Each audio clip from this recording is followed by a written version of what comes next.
the one common denominator across every story that I heard and every woman that I talked to and coached and did all the things is that they lacked what I now call big wild love.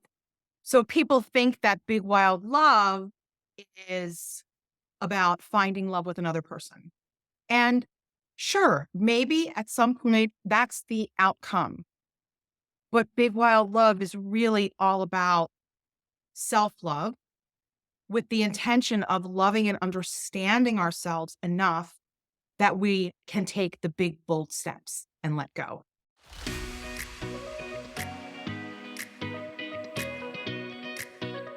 Hi, and welcome to Beyond Empty Nest. I'm your host, Jody Silverman, speaker, mentor, and Chief Dare Officer at Moms Who Dare. Every Thursday, I'll share stories of midlife transformation, happiness tips, and dare you to see the opportunities waiting for you so that you can make this next chapter even better than the last. If you're ready to dare, I'm ready to dare with you. Let's get into today's episode. Hey, everybody. Welcome to another episode of Beyond Empty Nest. So I got 3 words for you. Big, wild love. What is it? I bet you're wondering what it is because I was wondering what it is. I know it's the title of my guest's book, but it's more than a title of a book. And it's so important, the conversation we're going to have today with Jill Scherer Murray. Not only is she the author of the amazing book, Big Wild Love, The Unstoppable Power of Letting Go, she has become my friend. And she is an award-winning writer, journalist, and communications expert, and a TEDx speaker, which is a fun fact of how I met Jill. Mm-hmm. She is the author of the best-selling book, Big Wild Love, The Unstoppable Power of Letting Go. She writes it for the many people who continue to reach out from all over the world for advice, inspiration, after seeing her widely viewed TEDx talk called The Unstoppable Power of Letting Go, which has almost 6 million views on YouTube. Jill, welcome to Beyond Empty Nest. So happy to be here. Always happy to talk to you, Jody. Always happy to talk to you. I Always know. so good. So much fun. It is fun. I feel bad for the audience because they didn't get to get in on the conversation before I hit record, and we always have so much fun. And Yes. And we're color coordinated today. we are. Look at us with our green We're going. like very matchy in our greens and our red hair and our all the things. So yes. Yeah. So if you're not watching this, you can head over to YouTube, find Beyond Empty Nest, and check out some 2 hot, cool redheads over here. That's right. If I have to talk about big, wild love right That's there. right. There you go. Perfect. That's perfect. That's perfect. Yes. All right, well, we are going to have a question about big, wild love and what it means to let go, what exactly that means, and how it relates to letting go. And, to quote you, opening up space to make room for what's next. And before we do that, we always have to start. You have such a powerful story. I will encourage everybody after this in the show notes to watch Jill's TED Talk and grab a copy of the book for really the heart and soul of her full story. But Jill, why don't you share a little bit about your story so that we get a little context of why this is such a passion project for you? Sure. So, oh gosh. Well, I'm always like, where to begin with this story? I know. I mean, my story is amazing and very universal in a lot of ways, which is why I think there are so many people watching my TED. And it's really about love. And I was in a long-term relationship, 12 years, with a wonderful man who just didn't want what I did. I wanted to get married and have a family, and he didn't. And I stayed for a very long time until I finally worked up the courage and I couldn't ignore the signs in front of me. I couldn't ignore the epiphanies where I worked up the courage to let go of the relationship and let go of him. And really, that is the crux of that's the opening to the TED Talk. And that really is what started me down the path of letting go, was realizing that A, we don't have to stay in situations that aren't serving us. And B, if we are, we need to understand why. Mm. The reason that we stay in situations that don't serve us never have anything to do with people or things outside of us. And I spent a lot of time, 12 years, looking for love and validation and happiness and joy and peace and all the things that I wanted in life from outside of myself, from this Mhm. person. And when I wasn't getting it, I was unhappy. But I didn't do anything about it because of so many of the way that I saw myself and what I believed was possible for myself and what I believed I deserved. So I stayed for a really long time. And, Jody, my story is very universal. Oh, yeah. I mean, since I gave that talk, I have heard from women all over the world, literally all over the world, who have come to me and said, "How do I let go? I'm Mm. stuck. I'm in the same situation and I can't let go. How do I do this?" And the one common denominator across every story that I heard and every woman that I talked to and coached and did all the things is that they lacked what I now call big wild love. So people think that big wild love is about finding love with another person. And sure, maybe at some point that's the outcome. But big wild love is really all about self love with the intention of loving and understanding ourselves enough that we can take the big, bold steps and let go. I know. I love that because big wild love is all about loving on yourself, understanding that anything is possible for you. You are worth anything you can dream and desire, and you don't have to settle because you don't believe that you can find it. That's right. And big wild love to me, really, because I really think about it in the context of letting go. If Yes. if I go down the road, right, like there's a lot of self-love is self-love. I'm not talking about self-care. I love self-care. I love a good massage and a facial. Hello. I'd love a day off and just lay in Yeah. bed. But what I'm talking about is really loving and understanding ourselves with the intention of being able to let go of what's not serving us. Because as you know, I always like to say is if we have big wild love, if we understand the things inside of us, the beliefs, the ideas that are holding us back, and we work on sort of course correcting that and believing differently, having more positive, empowering beliefs about ourselves. We will let go of whatever is not serving us. Like, I like to say, we get to the edge of the cliff and we don't see the net, we'll never jump. But if we Right. know we are the net, we will Yes. jump every single time. And that's the whole point is to build that resilience and that muscle by understanding that we are resilient. And yeah, letting go of something that is hard or that is meaningful, a person, a job, a lifestyle, a piece of a lifestyle, or a grudge, or just the fact that we're getting older and we're Yeah. not, our youth might be slowly behind us, right? We're entering into this new stage of midlife where bodies are changing, our minds are changing, our opportunities are changing, the way we see the world, the way the world sees us, all of those things really require us to be able to kind of release any limiting beliefs or things that are holding us back. Yeah. We're not going to let go if we don't have that foundation inside of us. We know it's hard and we know there's consequences and we know all the pains. Like now in midlife, we're smart enough to know Right. consequences. We Yeah. understand consequences, but building up that big wild love muscle allows us to do it anyway because we know that it's best for us. So I want to talk about how to build up the muscle because this is it's an important muscle. Like you said, there's so many changes in midlife.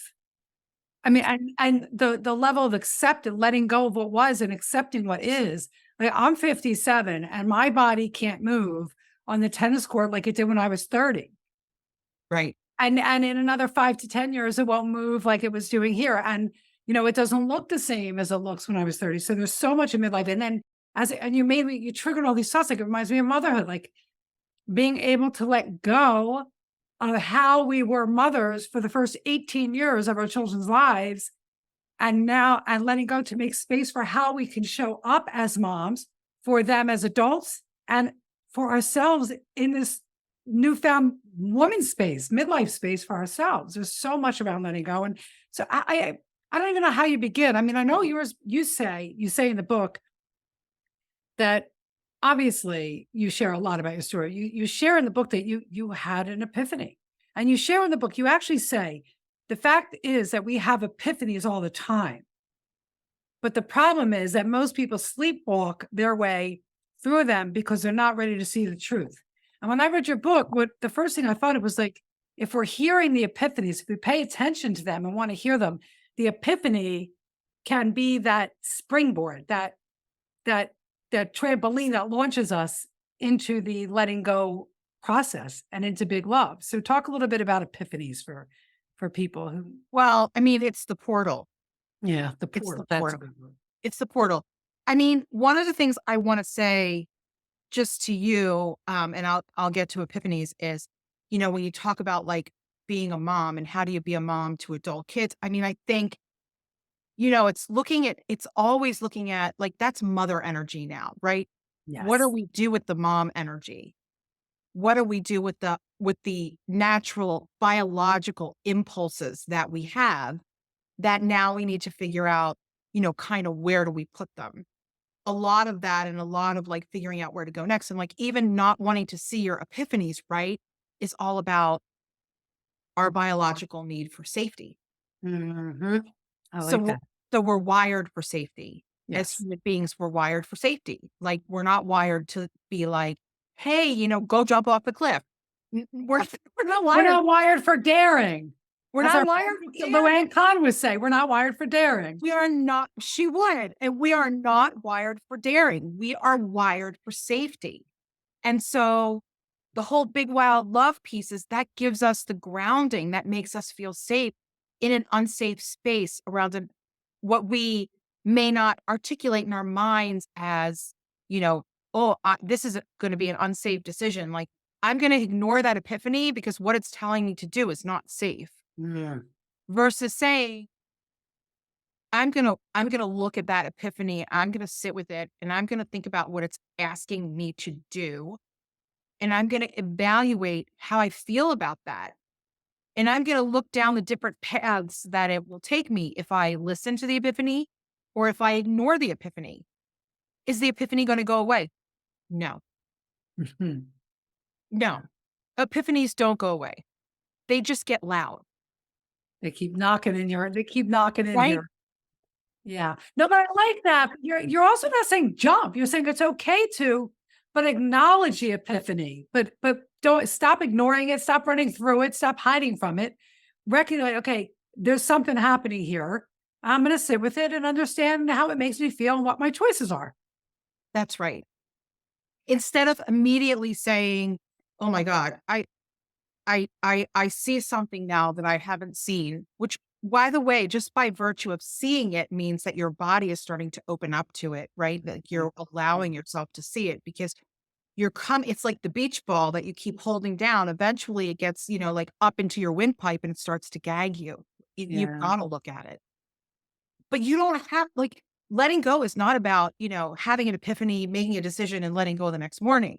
No. Everything in life is a process and it's really coming to, a reckoning of what does this mean for me? And, maybe the epiphany is leading you back to yourself. My epiphany, which I talk about in my TED talk and in my book, led me back to led me to another epiphany, which was that first epiphany was I got to leave. I got to let go of this relationship now. There's no hiding from what it's telling me. Mhm. And what it's telling me is not what I want to hear. I can't look away from it anymore. And the other epiphany, Jody, was that it was never about him. And that was the even bigger epiphany, That's a hard one. That's a hard one. which is why I avoided it for 12 years, Yeah. which is why we avoid all of that, inner reflection But those aha moments are really signs from the truth inside of us, Yeah. telling us this love is not right for me. This relationship is not right for me. This trying to be younger than I am is Mm. not right for me.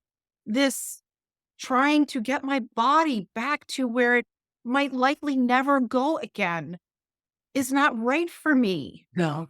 You know, this feeling of I'm entering another stage of my life and what was once comfortable isn't anymore. And I'm starting to change and I don't like it because I don't want to change, Right. but you can't stop those things. You got to look at them and decide. You got to open yourself up to the epiphanies when they come, when they happen. I would say people who are having aha moments or epiphanies that are hard or complicated for them, like just write them down. That's it. That's just right. And it's acknowledging them. When you write it down, it becomes real and tangible and something that you can sit with and look at and think about and decide, what do I do next from that epiphany? Like, where do I go from here? Because it's not going to get quiet. Mm. It's like a toddler. Yes. God. Like toddlers. Mom, mom, mom, mom. That's Like, what an epiphany it is. It is. Once you have it and once you recognize that it's there, it's not going to stay. You're right. It doesn't stop. Jill, you're so triggering me. I just, before we hopped on here to record this, I was telling my story to someone. She was helping me with something. And I was telling her about the moment that I realized what I was doing was not enough. And then that was an epiphany moment. And as soon as I asked myself a question, when my kids leave for school and all I have is this business, is that really enough? And I was like, hell no. And you know what? I'm going to add, I think I said this a few minutes ago. I didn't even know what was going to happen after that. But just by saying hell, answering the epiphany, like having that and right. saying opportunity presented itself for me. Well, and here's the other thing that's really our brains are fascinating to me. And I I write know. about this in the book too. Like once we open our minds up to something, once you open your mind up to, oh my God, what else is out there for me? What your brain hears is, okay, Jody, you want to know what else is out there. Like our brains can only take in so much information. Right. There's information coming a gazillion miles an hour from every which way but loose. We have all the computers and the devices in the world and the traffic and the sights and the sounds and the dogs. Everything is coming. Our brains cannot take all that in. Our brains need to filter information based on what we tell them Hmm. to filter, right? So it's why, like, for example, if you are looking for a car, if you're looking for a new car, all of a sudden you're going to see the car, like if you're looking for a Mini Cooper, I would love to get a Yeah. Mini. Oh, that's the RASs. Yeah. Hmm. Great. That's your RAS. That's your reticular activating system, which is saying to you, okay, thank you for letting me know. I'm going to start to show you all the cars that you're looking for on the road. And you might say to yourself, oh my God, since I've started looking for a Subaru, I can't believe how many Subarus I see on the road, or since I've been looking for whatever. And so it kind of works the same way when we allow that epiphany to come in. Our epiphany is talking to our brain and it's saying, oh, so you need to leave this? Oh, okay. Here, I'm going to start showing you some opportunities. I'm going to start showing you some new things because you're telling me that's Yes. what you're looking for. It is why we avoid it if we're not ready because we don't want to see all that stuff. I Right. only want to see the man I love on one knee. You Right. know? Right. Like, I wanna see that. I don't wanna see the other dating possibilities or how great life could be just single for a while. Or I don't wanna see, like, I don't wanna see myself lumped into the category of other middle-aged women. How could I possibly belong here? I'm young. But there are gifts. There are gifts to seeing Oh, there's so many the gifts. truth of where we are and embracing it And knowing that no matter what happens, we'll always be okay because we have us. That's big, wild love. That's the ground under our feet. I love it. I love it. And you even say in your book, "With Big Wild Love will show you why you should give yourself a chance at the healthy, joyful love you deserve." Yeah. So you have the audience, the women are listening. They're hearing Big Wild Love and epiphanies. Obviously, one place to start is pay attention and acknowledge your epiphany. And if all you do is just write it down, right? Is Right. there what's another step towards Big Wild Love, towards letting go? Well, because you are the let go, or her website says us, let go for it. You are the letting go expert. You are my go-to. I've gone to your website numerous times, looked up your stuff, your resource. I'm like, that's a good one. And so, somebody's sitting like, wait, I get what Big Wild Love is. I know what an epiphany is. Where do I begin with letting go? Yeah. Yeah. I mean, you've got to cultivate the big, wild love piece. And so Yeah, I would say if there's an area of your life where you feel unhappy or unsatisfied, and I have so many exercises, like journal exercises in you here to do. help you do all this. It's really asking yourself, like, why am I unhappy in the situation? What is the real issue? It is drilling down to that. And then it's like understanding it's not external, it's about us. It's what is the belief? What do I believe about myself inside of this situation that has me stuck?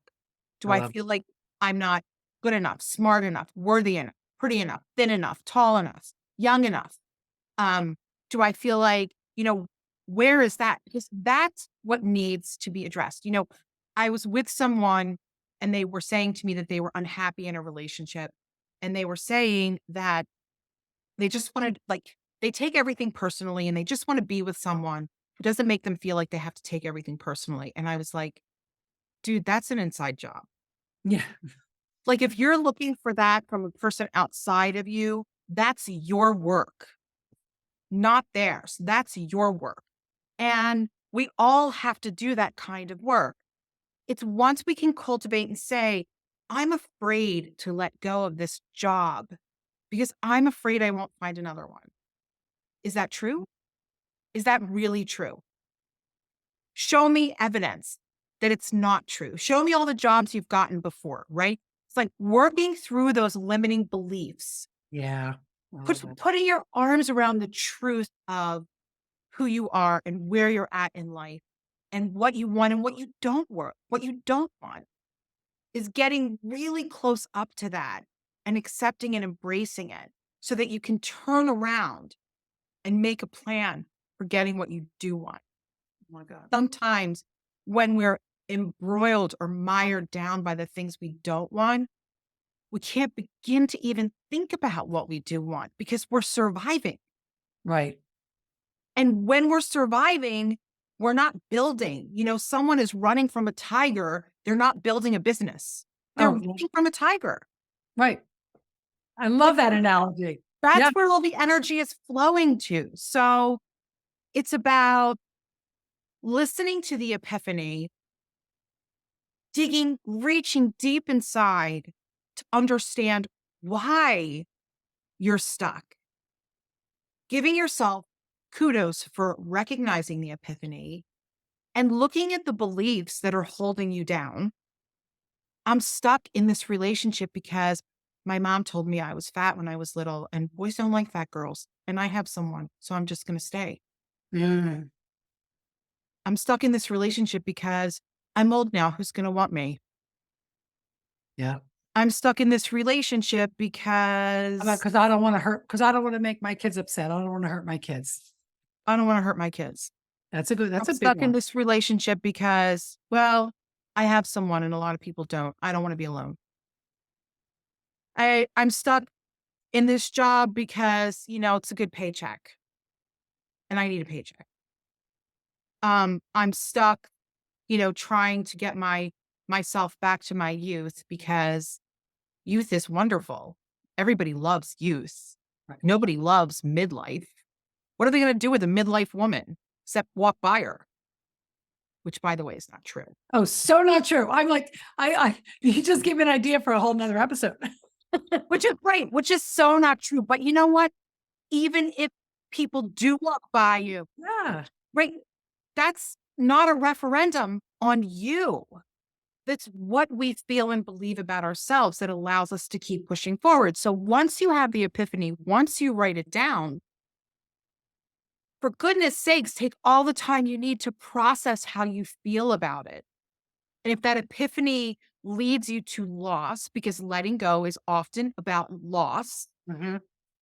you need to process that before you can even begin to decide what comes next. I love that. So it's okay to lay on the sofa with Ben and Jerry's, who always gets it right. Like They're every like every woman's best friend, Ben and Jerry. they are ever because they never disappoint, ever, never. It's like they Um, knew what we needed in 55 million different flavors. Yeah. exactly. Because once you have allow yourself to see that epiphany and um once you sit with it and process it and grieve, allow yourself to have the grief around what it's telling you to do. Because I can tell you that by the time I let go of my boyfriend, my relationship, I had already, I had already grieved. I had already realized I had to let it go, cried, ate more pizza than any person should. I had, woe is me, I suck, why for everybody but not me? How come? Why don't I have blah, blah, blah, blah, blah? Why doesn't he love? Why do blah, all the things. And by the time I actually then had the courage to actually make the break, I was ready to look forward. And then it's not to say there weren't moments, of course there were, but I had done the bulk of my grieving before I did the actual letting go. So I had my epiphany and I allowed myself the space to grieve it. Love And that. then I said, okay, now I need to look forward. What do I want? What comes next? What kind of job do I want? What kind of relationship do I want? What kind of relationship do I want to have with myself and this time of life? What do I want to accomplish in this midlife? How do I want to deal with my perimenopause and then my menopause that is changing my body and that is making me uncomfortable and that is making me brain foggy and that may be affecting my sex life and that may be all of these things? What steps, how important is it to me? What steps am I willing to take to instead of be like, this is terrible. And how do I turn back the clock? No, no, stay here because there are gifts in all of it. Oh my God, yes. And we just have to find our way to them. So it's really about what is it that I want? And it's a process I lay out in my book, as you know, Jody. Yeah, you lay And out a really good process that anybody can take themselves through to for everything, for yeah. everything. Like I was one time, my husband and I take these walks every morning. I don't know if I ever told you this story, Jody. One time, my husband and I take these walks every morning. And one morning I was spinning every like a 1 week, I was spinning every morning on a friend of mine making this really horrible decision in her relationship, like with this person that she was with. And I was bitching and moaning about it every morning on our walk. And finally, my husband, bless his heart, he looks at me and he's like, can you get in your own process? Because I'm a little tired of hearing about it. That's a problem with coming up with your own process. They throw it at you. Right? He's But right. what I realized was it was at a time when I was getting ready to take a really big leap and leave my job. And I realized that it was more comfortable to focus on her life than mine. Boom. So I wasn't spinning on her because I wanted to judge her or like spend all that time there. It was because I didn't have to look at my life if I'm looking at her life. So that takes it all the way back full circle to the very beginning of the conversation that it's big wild love is about you. And Always. that your happiness and your it's not about the other person. And your Never. focus wasn't about your girlfriend. It was about you. It was That's actually right. this one, it was about not listening and not seeing and not focusing on what you knew that you needed to focus on. That's right. That's right. That's right. And even if it is the other person who is behaving badly, it doesn't matter. It's still not about them. It's about you. You. We pull people in to help us work out our stuff. We make decisions. That's why when you cultivate big, wild love, you know what you attract? Other big, wild, loving Wild people. lover. Yes. Yes. Yeah. because that's what now becomes acceptable to you. That's your default setting. And when you are around women in midlife, like I have so many amazing, Ugh, beautiful women who are my age or older doing like such big, bold, beautiful things in the world. And when I look at them and I think, this is the part of group that I'm now in, that's a gift and a blessing. Like, do I love menopause? No, it's the worst. But am I happy to be at this age with these surrounded by this group of women traveling through this time of life with me? Oh, absolutely. Most yeah. definitely. Like my Yeah. my hell no is a hell yes on that. Like, Yeah. yes. Look, I mean, Right. I'm you in midlife and That's yes, right.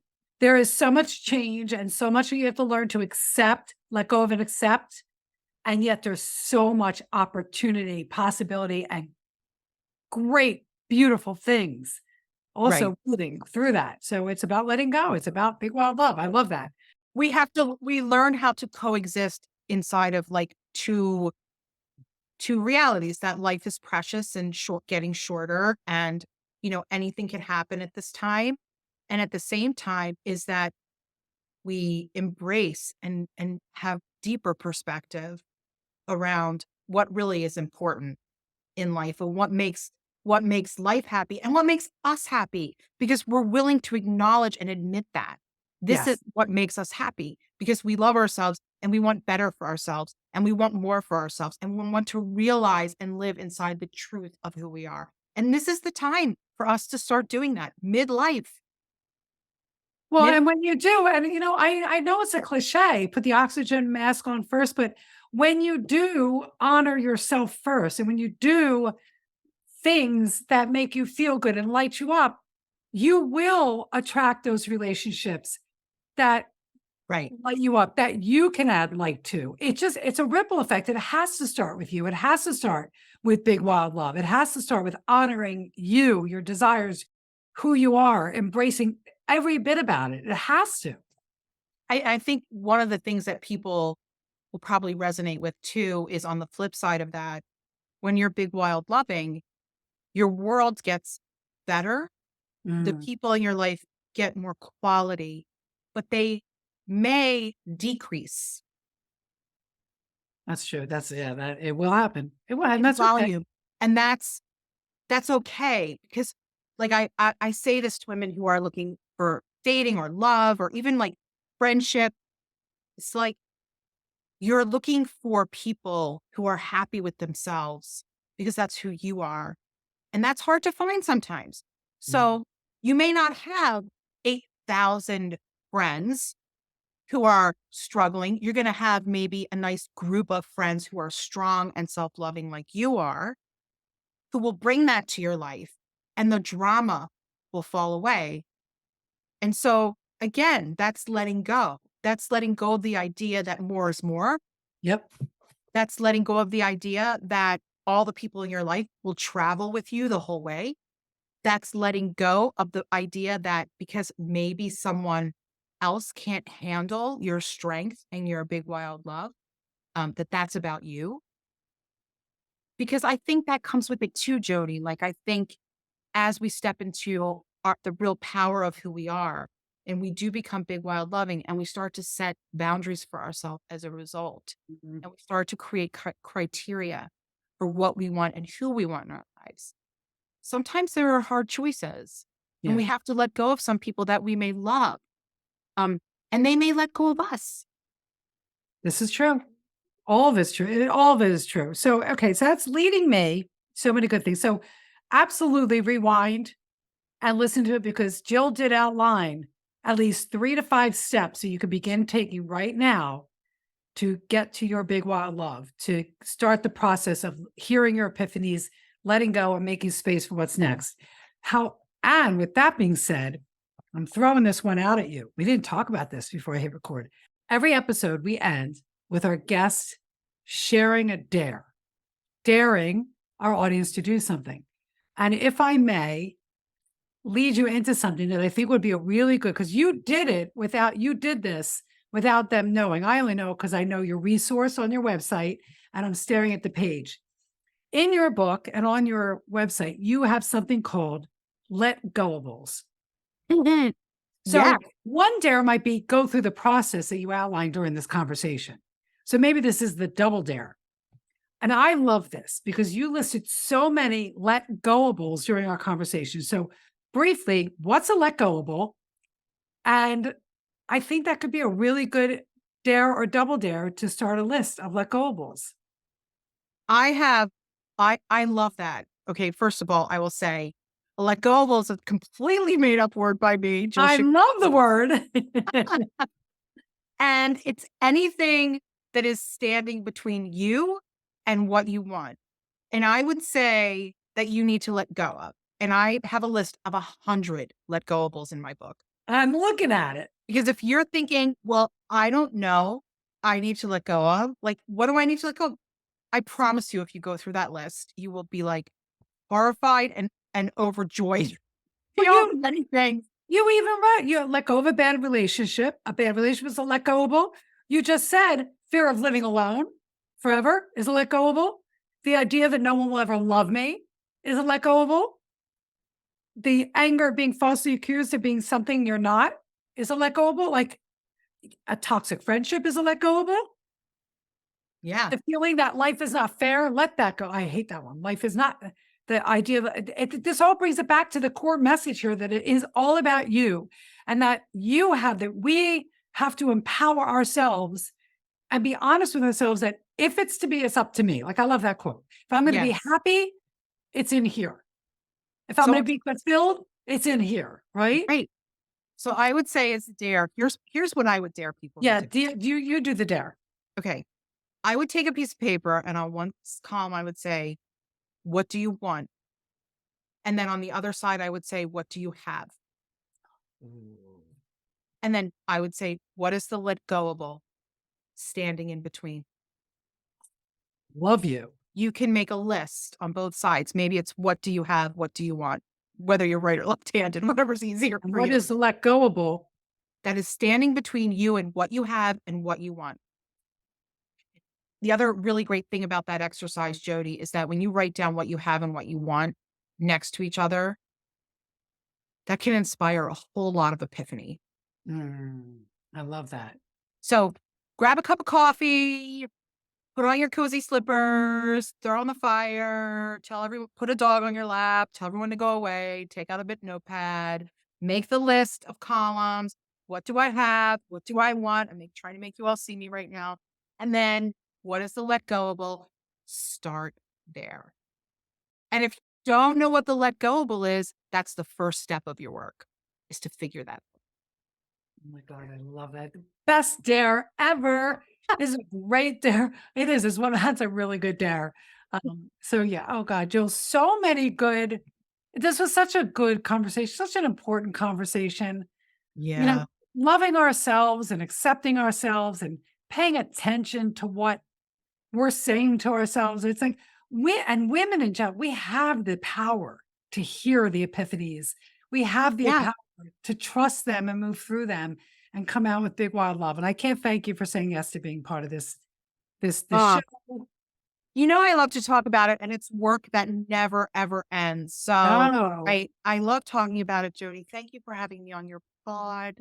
Always so fun to chat with you. We didn't even call each other to have the I matching know in paint our together. group. I'm telling you, if you're not watching us, you're missing. It's a redhead thing over here. And green eyes, Shy, right? like Green eyes. blue.